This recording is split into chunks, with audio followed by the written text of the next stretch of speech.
everybody, and welcome to my YouTube channel. I, of course, am just another heavy metal maniac, and today I am very excited to bring you all another album review. So today I'm going to be discussing the newest studio offering from Hirax, entitled Faster Than Death. So this is this band's 6th studio album, and for those of you who may not be aware of who this band are, Hirax are a crossover thrash band from Buena Park, California. Definitely one of the kind of the early pioneers of crossover thrash, really hugely, I think, influential band in that whole kind of style. This band's early material is, I'd say, pretty legendary in that whole scene, like their debut, Raging Violence, Hate, Fear, and Power, the Not Dead Yet EP. Really, yeah, just really solid, fun, but again, very aggressive, like, crossover thrash. And again, when it comes to, like, kind of the debate between what was the first band to use blast beats, really the debate is kind of between this band and SOD, although I think SOD were probably the first because obviously their debut came out before Hirax's debut.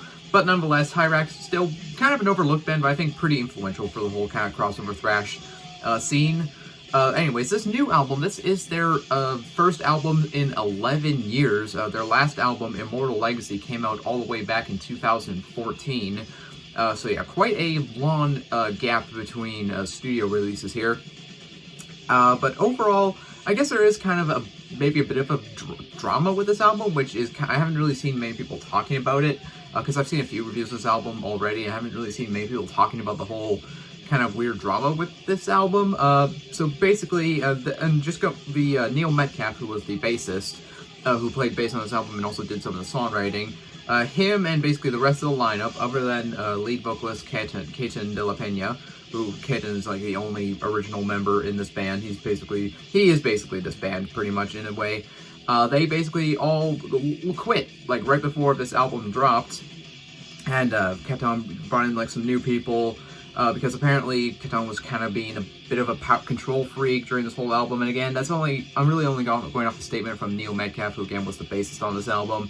So I'm not really sure how much of that is true or how much of that is like, I would like to hear, Keaton's side of the story and like more kind of, more information. But yeah, I guess that's kind of a small thing that's happened. Again, no one's really talking about it, so again, who knows, but I just thought that was kind of a whole weird thing. But with that kind of elephant in the room now addressed, let's talk about this album itself. The first thing that kind of strikes me about this album is its length. This is an aggressively short album. Like, this is, like, maybe the shortest album, I guess, this is, like, the shortest album I've ever heard in terms of, like, a full length. This album is only 22 minutes long, so, yeah, very, very short album. And overall, in terms of the sound on this album, this is just kind of Hirax, I think, doing Hirax. If you were a fan of Hirax before this album, you're probably going to like this album. Their sound really has not changed that much over the years. They stick pretty rigidly to their formula, I think, which again is a mixture of thrash metal, hardcore punk, and even get some kind of like more classic speed metal in some of these songs as well.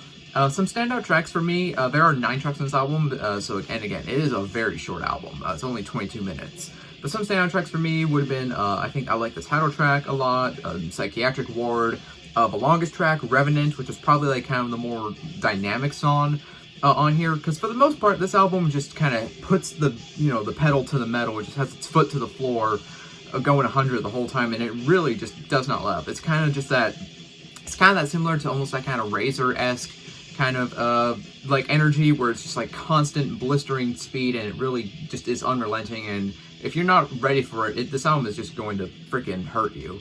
But yeah, overall, some of these songs, I think they're pretty well written. There's some awesome riffs. Again, you get kind of a good mixture of kind of the more hardcore punk, old school hardcore punk kind of, grooves and D beats and all that. But you also get kind of the more straight up, kind of more straightforward thrash metal riffs, and then you get kind of the more old school speed metal every now and again. Keaton's vocals have definitely aged quite a bit, which I wouldn't, obviously, I guess is natural, because the dude is now, what, 61 years old, 62, somewhere around there, so, yeah, his vocals have definitely aged. He's not, hitting the same, like, high notes that he was able to back in the day, and overall his vocals are definitely a lot more gruff, and he kind of sticks to a lower register throughout this album, which is kind of interesting.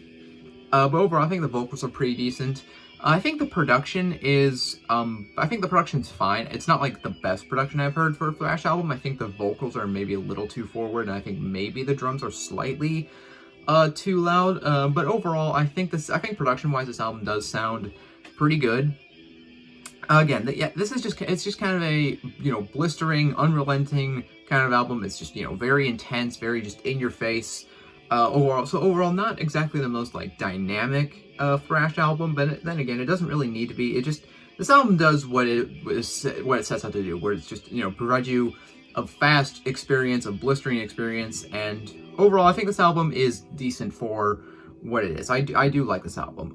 Again, I do maybe kind of wish there was maybe a little more on the way of dynamics, or a little more kind of just different ideas here, and I just kind of maybe wish, because a lot of these songs feel a little bit rushed maybe, because again, it's just such a short album. So yeah, maybe I kind of wish maybe it was just a little bit longer, and that maybe they had time to flesh out these songs more, because most of these songs are only about 2 minutes long. Like, the opening track, Drill Into the Brain, is only a minute long, so that is like an aggressively short song. But overall, I do think this is a pretty good album. If I had to give it a rating, I'd probably give it, I'd say maybe a 3, close to a 3.5, kind of somewhere in between there. I think it's a decent album. I would definitely recommend it. Again, if you liked Hirax before this, you're probably going to like this album.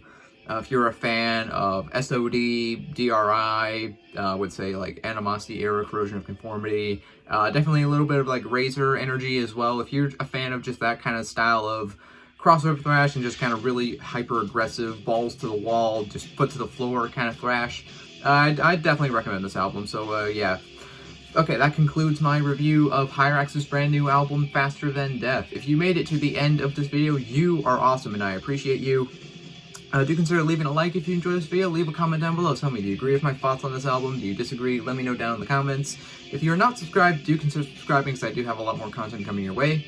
And, well, that about does it. I am just another heavy metal maniac. I'll see you all sometime in the future. In the meantime, all of you take care and have a great day. So long.